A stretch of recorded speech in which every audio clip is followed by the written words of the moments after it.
आता सुरुवातीलाच आता एक बातमी ती म्हणजे मुंबईतील 6 लोकसभा मतदारसंघासह राज्यातल्या एकूण 13 जागांवर येत्या 20 मे रोजी मतदान होणार आहे। मतदानाच्या 2 दिवस आधीच मुलुंडमध्ये भाजप आणि ठाकरे पक्षांच्या कार्यकर्ते जे आहेत ते आमने सामने आले। भाजपचे उमेदवार मिहिर कोटेचा यांच्या मुलुंड येथील कार्यालयाची तोडफोड करण्यात आलेली आहे। मिहिर कोटेचा यांच्याकडून पैशांचं वाटप केलं जात असल्याचा आरोप ठाकरे गटाच्या कार्यकर्त्यांनी केलाय। तर याच आरोपांवरून ठाकरे गट आणि भाजपचे कार्यकर्ते आमने सामने आलेले आहेत। यावेळेस मिहिर कोटेचा यांच्या कार्यालयाची तोडफोड करण्यात आलेली असून या घटनेनंतर उपमुख्यमंत्री देवेंद्र फडणवीसांनी मुलुंडमधील कार्यालयाची पाहणी देखील केली। तर ठाकरेंच्या कार्यकर्त्यांना पोलिसांनी ताब्यात घेतले। दरम्यान काल रात्रीपासून मुलुंडमध्ये तणावपूर्ण शांतता असून सध्या कार्यालयाबाहेर पोलीस बंदोबस्त सुद्धा ठेवण्यात आलाय। आणि याविषयीचे अपडेट जाणून घेणार आहोत। आमचे प्रतिनिधी सुस्मिता भदाणे आपल्या सोबत आहेत। थेट आपण सुस्मिताकडे जाणार आहोत। Susmita, good morning. आपण पाहतोय मिहिर कोटेचा यांचं कार्यालय फोडण्यात आलं आणि ठाकरे गटाच्या कार्यकर्त्यांवर हा आरोप करण्यात आलाय। काही कार्यकर्त्यांना ताब्यातही घेतलंय। ठाकरे गटाकडून यावर काही प्रतिक्रिया आली आहे का? खरं तर हे संपूर्ण प्रकरण जर आपण बघितलं तर काही गटांमध्ये हे झालेलं आहे। पहिल्या टप्प्यामध्ये जर आपण बघितलं तर संजय दिना पाटील यांच्या कार्यकर्त्यांनी आरोप केलेला होता की मिहिर कोटेचा यांच्या याच कार्यालयामधून पैशांचं वाटप केलं जात आहे। ईशान्य मुंबईचे ते उमेदवार आहेत आणि त्यांच्या विरोधात संजय दिना पाटील हे उद्धव बाळासाहेब ठाकरे यांच्या पक्षाचे उमेदवार आहेत। या दोन्ही गटाचे जे कार्यकर्ते होते ते एकमेकात भिडले आणि त्यानंतर राडा झाल्याचं आपल्याला पाहायला मिळालेलं होतं। या संपूर्ण प्रकरणानंतर आता हे कार्यालय सध्या बंद आहे। या ठिकाणी काही वेळातच मिहिर कोटेचा येतील अशी म्हटलं जात आहे। परंतु ज्या पद्धतीची ही घटना होती त्यानंतर पोलिसांनी हस्तक्षेप केला आणि गुन्हा नोंदवण्यात आलेला आहे। त्याचबरोबर उद्धव बाळासाहेब ठाकरे गटाचे नेते अंबादास दानवे या ठिकाणी पोहोचले होते आणि भाजपच्या वतीनं देवेंद्र फडणवीस आणि प्रसाद लाड ते सुद्धा काल रात्री या ठिकाणी येऊन त्यांनी कार्यकर्त्यांशी संवाद साधला। एकूणच आरोप प्रत्यारोप दोन्ही गटांकडून झाले, त्याचे व्हिडिओ सोशल मीडियामध्ये व्हायरल झालेले आहेत। पोलिसांनी या संपूर्ण प्रकरणामध्ये गुन्हा नोंदवलेला आहे। काही लोकांना ताब्यातही घेतलेला आहे। परंतु ज्या पद्धतीची ही परिस्थिती होती ती लक्षात घेता आज सुद्धा या दोन्ही गटाचे कार्यकर्ते आणि नेते एकमेकांशी कशा पद्धतीने वागतात। आज प्रचाराचा अंतिम दिवस आहे। नेमकी काय प्रतिक्रिया या संपूर्ण घटनेच्या उमटतात हे बघणं सुद्धा अतिशय महत्त्वाचं असणार आहे। निश्चितच सुस्मिता, त्यामुळे या सगळ्या घडामोडींवर आपण लक्ष ठेवून राहणार आहोत। तुर्तास या सविस्तर माहितीसाठी धन्यवाद। तर या हल्ल्यानंतर भाजप आणि ठाकरेंच्या शिवसेनेच्या नेत्यांमध्ये आरोप प्रत्यारोपांची राळ उठली। पाहूयात। मानपूरचा नवाब संजय पाटील जेव्हा त्याला माहिती आहे की आम्ही सर्व पंतप्रधान नरेंद्र मोदीजींच्या सभेसाठी शिवाजी पार्कसाठी निघालोय, त्याच वेळी शिवसेनाचे उबाठा गटाचे कार्यकर्त्यांना पाठवून भेकड हल्ला केलाय। त्याचा मी तीव्र शब्दात निषेध करतो। त्या वॉर रूमवर जो हल्ला केला गेला हा भ्याड हल्ला होता। महिलांवर हल्ला केला गेला। छत्रपती शिवाजी महाराजांची संस्कृती महिलांवर हल्ला शिकवत नाही। संजय पाटलांना त्यांचा पराभव दिसू लागला, त्यामुळे अशा प्रकारचा हल्ला त्यांच्या कार्यकर्त्यांनी केला। हा हल्ला सहन केला जाणार नाही। ज्या पद्धतीमध्ये खोट्या तक्रारी करून महिलांवर हल्ला करायचा प्रयत्न आहे त्याचा आम्ही निषेध करतो। मिहिर कोटेचा यांचे कार्यकर्ते मला वाटतं पैसे वाटप करत होते, तिथे पोलिसांना बोलवलं गेलं पण पोलिसांनी येऊन घेण्यास अटक केली की निवडणूक आयोगाने। हे जर व्हायला लागलं असं एवढ्या दिवसात आपण पाहताय तर मग कसं निवडणूक चालवायची? म्हणजे तुम्ही कोणाचेही पैसे वाटप करू देणार भाजपाचेच म्हणून? भारतीय जनता पार्टी मोठ्या प्रमाणावर पैशाचा गैरवापर करते। शिवसैनिकांनी अशा पद्धतीने कोट्यवधी रुपये पकडण्याचा प्रयत्न केला। हे लोक पळून गेले। निवडणूक आयोगाचे लोक आणि पोलिसांनी उघड भारतीय जनता पार्टीच्या कृत्याला मदत केलेली आहे। या ठिकाणी राज्याचे उपमुख्यमंत्री म्हणजे गृहमंत्री स्वतः येऊन गेले। याचाच अर्थ या ठिकाणी कोट्यवधी रुपये भारतीय जनता पार्टी वाटते। आणि याविषयी आपण बोलणार आहोत। आपल्यासोबत आहेत भाजपचे मुख्य प्रवक्ते केशव उपाध्ये जी। गुड मॉर्निंग केशव उपाध्ये जी। आपण पाहतोय प्रचार आता अगदीच अंतिम टप्प्यात आलेला आहे. सोमवारी मतदार राजा कुणाच्या पाड्यात मतदान करणार हे देखील होणार आहे. मात्र जे मुलुंडमध्ये घडलेलं आहे, मिहीर कोटेचा यांचं कार्यालय जे फोडण्यात आलं आणि तो आरोप करण्यात आलाय ठाकरेंच्या पक्षाच्या कार्यकर्त्यांवर, मुळात हे आरोप सगळे त्यांनी फेटाळून लावलेले आहेत. आपली प्रतिक्रिया. खरं म्हणजे कालची सभा आपण बघितली, गेले महिनाभर मुंबईतलं वातावरण आपण पाहतो आहोत, सगळेजण अनुभवत आहोत.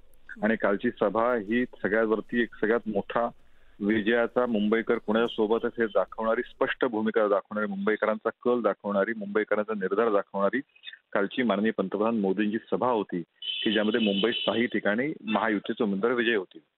गेल्या महिनाभरापासूनच महाविकास आघाडीच्या उमेदवारांना पराभव दिसतोय, लोकांचा प्रतिसाद मिळत नाहीये. त्यामुळे काही ना काही प्रकारे या सगळ्या विषयामध्ये भाजपला बदनाम करायचं किंवा महायुतीच्या लोकांना बदनाम करायचा प्रयत्न हा सातत्याने सुरू आहे. आणि काल अशा प्रकारचा हल्ला करून, ज्या पद्धतीचा हल्ला केला, त्यात महिलांवरती हल्ला केला, अत्यंत निषेधार्ह आणि भ्याडपणाचं एक कृत्य आहे. कारण शेवटी तुम्हाला ज्यावेळी लोक तुम्हाला स्वीकारत नाहीत, तुमचे मुद्दे लोकांना स्वीकारत नाहीत, त्याचा विचार तुम्ही करायला हवा. अशा प्रकारचे हल्ले, खोटे प्रचार करून तुम्ही लोकांचा विश्वास किंवा सहानुभूती मिळून पाहत असाल तर ती जनता स्वीकारणार नाही. सोमवारी मला विश्वास आहे की सोमवारी जे मतदान होईल त्या ईशान्य मुंबईतली जनता याला सडेतोड उत्तर मतपेटीतून दिल्याशिवाय राहणार नाहीये. तेव्हा तर या कार्यकर्त्यांचा केशवजी पैसे वाटप होत असल्याचा आरोप होता. तद्दन खोटा आरोप. मी तुम्हाला तेच सांगतोय की पराभव समोर दिसल्यानंतर अशा पद्धतीचा खोटा प्रचार करण्याचं काम, सहानुभूती मिळावी म्हणून किंवा आपल्याकडे लक्ष वेधावं म्हणून आणि भाजपला बदनाम करण्यासाठी अशा प्रकारचं कृत्य हे महाविकास आघाडीकडून होत आहे. आणि मला असं वाटतं की जनता त्याचं उत्तर सोमवार देणार आहे. निश्चितच जनता येत्या 20 तारखेला मतदार राजा जो आहे तो कुणाच्या पारड्यात मतदानाचा कौल टाकणार हे आता पाहायचंय. धन्यवाद केशवजी आपल्या या प्रतिक्रियेसाठी. तर लोकसभा निवडणुकीच्या प्रचारानं मुंबईसह राज्यातील वातावरण ढवळून निघालंय. निवडणुकीच्या शेवटच्या टप्प्यात मुंबईतून लोकसभेच्या रणांगणात उतरलेल्या उमेदवारांच्या प्रचारासाठी आता उद्धव ठाकरे यांचा मुंबईमध्ये प्रचार दौरा होणार आहे. भांडूप, विक्रोळी आणि अंधेरी जोगेश्वरी परिसरात रोड शो असणार आहे. तर दादर खांडके बिल्डिंग आणि अभ्युदय नगर काळा चौकी इथं जाहीर सभांचं आयोजन करण्यात आलेलं आहे. उद्धव ठाकरे संध्याकाळी 5 वाजता मुंबादेवी मंदिरामध्ये दर्शन घेतील. त्यानंतर या प्रचार दौऱ्याची सांगता होणार आहे.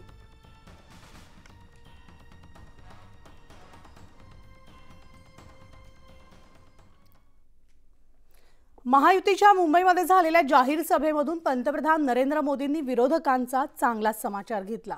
ज्यांना राम मंदिर निर्माण होणं अशक्य वाटत होतं, ज्यांना 370 कलम हटवणं अशक्य वाटत होतं, त्यांच्या सगळ्या शक्यता मी धुळीस मिळवल्या असल्याचा घणाघाती टोला मोदींनी विरोधकांना लगावलाय.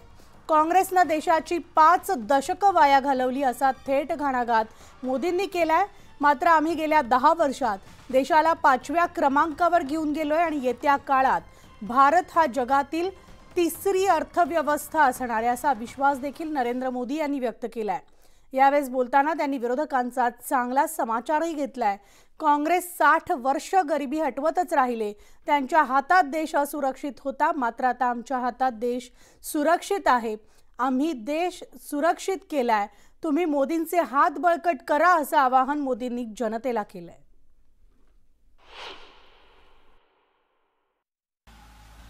साथियों, मुंबई चैत्य भूमि से प्रेरणा पाती है. ये भी हमारी सरकार है जिसने चैत्य भूमि सहित देश दुनिया में बाबा साहब के पंचतीर्थ विकसित किए हैं. साथियों, शिव तीर्थ की इस भूमि में यहां कभी बाबा साहब ठाकरे और वीर सावरकर की हुंकार गूंजी थी. लेकिन आज विश्वासघाती अघाड़ी को देखकर उनकी आत्मा को कितना दुख होता होगा. नकली शिवसेना वाले, इन्होंने बाला साहब को धोखा दिया, इन्होंने शिव सैनिकों के बलिदान को धोखा दिया.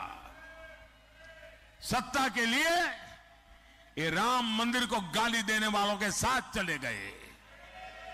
सत्ता के लिए ये मुंबई हमले के बाद पार्टी कर रहे लोगों के साथ चले गए। जो कांग्रेस दिन रात वीर सावरकर को गालियां देती है, आज उसकी गोद में बैठे हैं। साथियों, महाराष्ट्र की मिट्टी के साथ धोखा करने वाले लोग, महाराष्ट्र की गौरव को ठेस पहुंचाने वाले लोग, साथियों वो भी एक वक्त था कभी शिवसेना की पहचान यहां घुसपैठियों के खिलाफ खड़े होने की थी। आज वही नकली शिवसेना सीएए का विरोध कर रही है। इनको अब हिंदुओं, बौद्ध, जैन, सिख शरणार्थियों को नागरिकता देने पर भी आपत्ति है। हिंदुस्तान में ऐसा हृदय परिवर्तन किसी पार्टी का नहीं हुआ जैसा अभी की नकली शिवसेना का हुआ है। महायुतीच्या मुंबईतील जाहीर सभेत मुख्यमंत्री एकनाथ शिंदेंनी विरोधकांचा चांगला समाचार घेतलाय। मोदींच्या नावानं आता पाकिस्तान घाबरतो, मुंबईत काही झालं तर मोदी घुसकर मारेगा म्हणत शिंदेंनी खोचक शब्दात समाचार घेतलाय। तुम्ही बाळासाहेबांच्या विचारांना तिलांजली दिली आणि उलट आता आमच्यावर तर टीका करताय, असा उलट सवालही एकनाथ शिंदे यांनी ठाकरेंना केलेला आहे। नरेंद्र मोदीजी यांच्याबद्दल जे उद्गार त्यांनी काढले, जी अतिशय भरभरून प्रशंसा केली, त्यांनाच आज रोज शिव्याशाप घालणारे, आरोप करणारे, आपण सरडे रंग बदलणारे पाहिले, पण इतक्या जलद गतीने रंग बदलणारा सरडा अद्याप कोणी पाहिलेला नाही।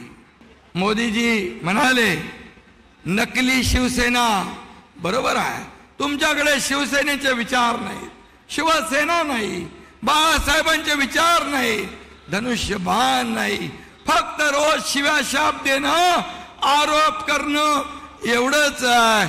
आणि म्हणून आमच्याकडे शिवसेना आहे, तुमच्याकडे शिव्यासेना आहे। शिव्यासेना, रोज शिव्या देणं, दुसरं काही नाही। काल कोणीतरी म्हणालं प्रधानमंत्री बनणार आहे, प्रधानमंत्री बनायचंय त्यांना, का फेसबुक लाईव्ह वरून देश चालवणार?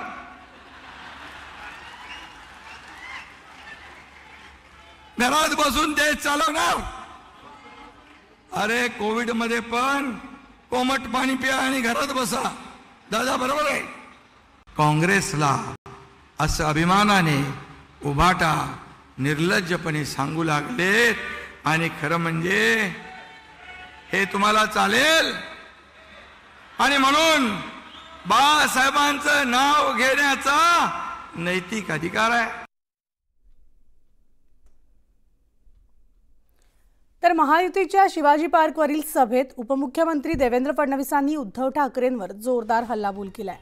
बाप चोरला, पक्ष चोरला, गजनी अर्धवट राव असे शब्द वापरल्याशिवाय उद्धव ठाकरे यांचं भाषण होत नाही, अशी टीका त्यांनी केली आहे। तुम्ही सत्तेत असताना वसुली केली, वाझेनं बॉम्ब ठेवला होता, खून केला होता, आणि तरी उद्धव ठाकरे म्हणतात वाझे काय लादेन आहे का, असा सवाल फडणवीसांनी केलाय। तर आपली मतं कमी झाली हे लक्षात आल्यावर त्यांनी लांगुल चालन सुरू केलं आणि उद्धव ठाकरेंनी हिंदू हृदय सम्राट बोलायचं सोडून दिलंय।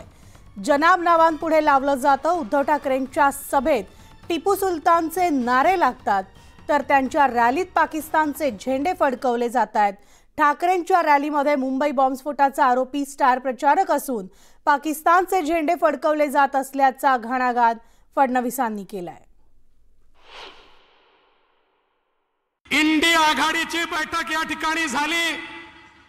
याच शिवाजी पार्कवर इंडिया आघाडीवाल्यांनी त्यांना सांगितलं उद्धव ठाकरे हे चालणार नाही, तुम्ही बदला।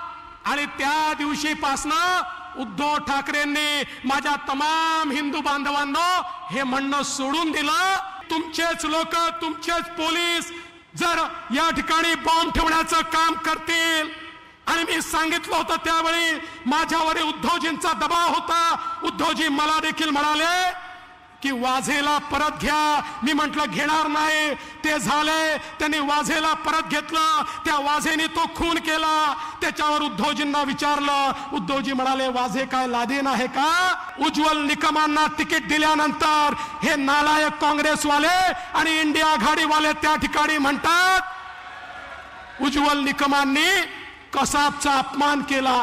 ते म्हणतात कसाबने त्या ठिकाणी करकरेंना मारलंच नाही. अरे नालायकांनो, मतान करता या मुंबईच्या आणि या देशाच्या शहीदांचा अपमान करू नका.